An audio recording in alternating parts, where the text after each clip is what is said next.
Could Miami quarterback Cam Ward be the top quarterback in college football in 2024? I think he's definitely in the running. I think he's definitely one of the top guys heading into 2024.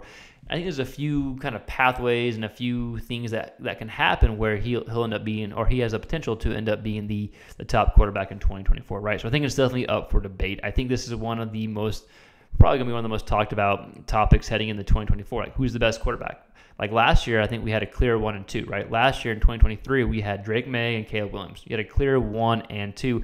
But even behind them, you had, Michael Penix, Bo Nix. You knew, like, those were, like, the next tier, if you will, and both of them had hell of years last year, right? And then Jayden Daniels blew up and was the best quarterback in college football last year. So it's a little bit different this year.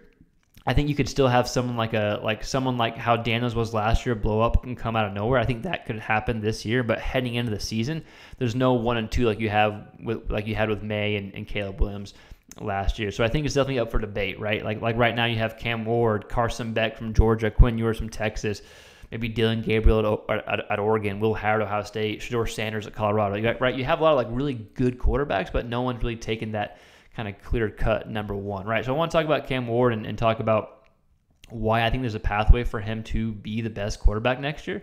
Obviously, stuff has to happen, but there's a pathway. So I want to talk about the pathway, then talk about his playing and what he brings to the table, his qualities as a quarterback. I want to talk about that as well, just because that's the most important part when it comes to being the best quarterback in 2024, right? If this is your first time tuning in, QB Spotlight is just a big quarterback hub. We talk all things quarterbacks. We have film breakdowns, which we try to put out often, as long as YouTube doesn't get mad at us. And then we just cover the whole college football quarterback landscape. If it's related to the quarterback position, it's all fair game. Here we also have a podcast where we have current and former quarterbacks, coaches come on and talk shop and kind of give some insider information, which is pretty cool, right? So if you like that type of stuff, consider subscribing, liking the video, and sharing it, right? But if you do like quarterback content, specifically college quarterback content, if that's kind of your niche, consider subscribing. All right, so Cam Ward was one of the most sought-out quarterbacks in the transfer portal class this year, right? There was a reason why he, at one point, was going to go to the NFL and then decided to come back to college, and that's where he committed to Miami. If you look at 247 Sports, it has him ranked as number 3 or 4 quarterback in the transfer portal, according to their stars at least. You have Julian Sayin, who I guess kind of technically counts. I don't think he really counts. He was last year's class, right? He was at Alabama for a few weeks and then transferred to Ohio State, right? So if you take him out, all you have is Aiden Childs from Michigan, or from the Michigan State quarterback, the former Oregon State quarterback, and then Dante Moore, the former UCLA quarterback, now at Oregon. Those are the only quarterbacks ahead of Cam Ward. So definitely one of the top quarterbacks in the class, and definitely one of the top quarterbacks heading into the year, right? So with that said, let's look at the numbers from the past 2 years where he was at Washington State. I have a few takeaways. My number one takeaway, though, before we look at these numbers, is his improvement in like the major categories. That tells me that he's coachable. He took a big step this year. It tells me that there's continued improvement to happen. You want to see that in a quarterback, right? So Cam Ward, his first year at Washington State starting, had a fine year. Nothing great, nothing crazy, but I thought it was a fine, successful year. 3,231 yards passing, 6.5 yards per attempt, 23 touchdowns, and 9 interceptions. That's a good year, right? This past year, he really took the next step. I feel like every big category was improved upon. He went from 64.4 completion percentage to 66.6. That's up by over 2. He threw for over 3,700 yards. That's a little bit more than 500 yards. His yards per attempt were 7.7, so up 1.2 yards, which doesn't sound like a lot, but it really is a lot, right? He was pushing the ball downfield a bit more as opposed to kind of the dinking and dunking plays. And then he had 25 touchdowns to 7 picks, also 8 touchdowns on the ground. So his TD to interception ratio was about 2.5-ish to 1 last year.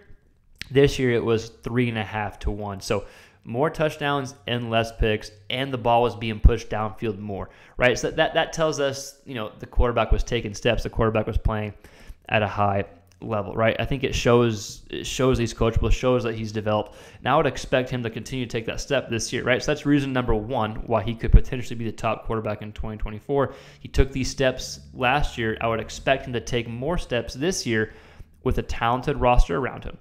Talent has never been the issue at Miami. You're going to have talent around you, especially with a favorable schedule, right? So you add the steps that he's taken, you add the talent around him, and then you add the offense he's going into. I think it can be a pretty good fit for Cam Ward. All right, now one thing that he's going to have to do is the schedule, right? The schedule is not a very challenging schedule when you compare it to some of the schedules that like Quinn Ewers is going against, Carson Beck is going against, like Jackson Arnold. Like the SEC schedule is so much tougher, so he's not going to have as many prime games to at least show out. So I think he's got to show out basically every game.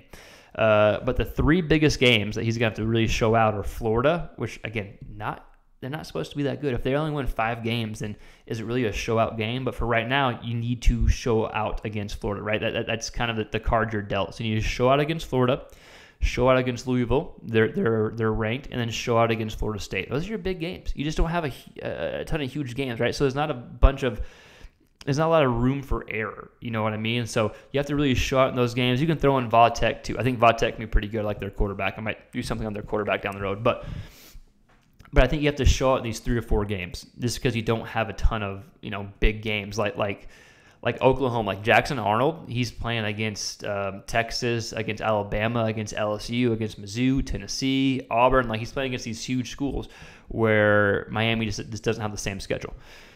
Right, so show out against these schools, and then have a big game in the ACC championship. And then if that's the case, if Cam Ward's playing top-notch football, if you beat all these schools or you play really well in these schools and have 1 or 2 losses, and then you go to the ACC championship, you could be in the run to make the playoffs, right? All right, last big takeaway, and this is kind of a this is more like X's and O's, a little nitty-gritty, but this is why I think Cam Ward is a really good quarterback and why I think he definitely deserves to be in the debate of heading into the season to be the best, but I definitely think he has potential to be the best this year.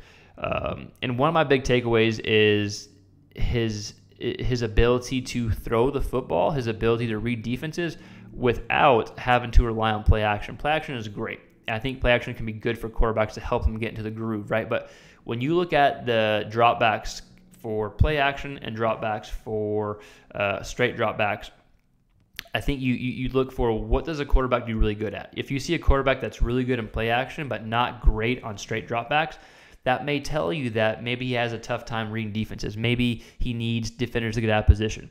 Cam Ward, that's not the case. 83% of Cam Ward's dropbacks were not on play action. So they were just straight dropbacks, straight passes. And he had 20 touchdowns, 5 picks, 7.7 yards per attempt, 3,100 yards. So only 500-600 yards came off of play action for Cam Ward. He was really relying on just his straight drop back. So that tells me he's having to read the defense. He's not able to use play action to get defenders out of position in those type of plays. And so he's having to really process information quickly. He's having to process information, deliver the ball, and have a good, accurate throw. 83%, that's pretty high. 83% of his dropbacks of not being on play action. Like if you look at Quinn Ewers, I think he was at 50%. Dylan Gabriel was like at 52%. And that's not bad. I'm not saying that's wrong, right? Like play action is great. You want to use that. But when you're just talking about pure quarterback development, I think that translates well to the next level, right? I really think that translates well to the next level, what Cam Ward has, right? So he's shown the ability to be developed. He's shown the steps he took from 2022 to 2023. And I expect him to take those steps again this year with the talented cast around him. And then I just think his ability to read defenses, process information, and just put the ball downfield without having the help of play action, I think is awesome, right? And I think the offense he's going to is going to use play action more, which I think is good. But, when it's 3rd and 13, no one's going to be fooled by play action. When it's 3rd and 12, no one's going to be fooled. That's when you really need to be able to drop straight back and read the defense, something that Cam Ward has been able to do, right? So is Cam Ward going to be the top quarterback in 2024? Not sure, but there's definitely a pathway forward, and he's definitely in the running for it right now. It's only, February 15th, 14th, whenever we're filming this. So a long way away from the 2024 season, but that's the pathway, at least in my opinion, for Cam Ward to be the top quarterback in 2024. So if you're a Miami fan or just a college football fan in general, let me know your thoughts in the comments below. Let me know what you think about Cam Ward. Can he be the best quarterback in 2024? I kind of laid out the pathway. What are other kind of factors that could play and kind of could one, help Ward be the best, or are going against Ward? Let me know in the comments below. And again, if you like this kind of quarterback niche stuff, consider subscribing, right? If you don't like it, just be nice and don't leave a mean comment. But with that said, thanks for watching. We'll see you next time. Peace.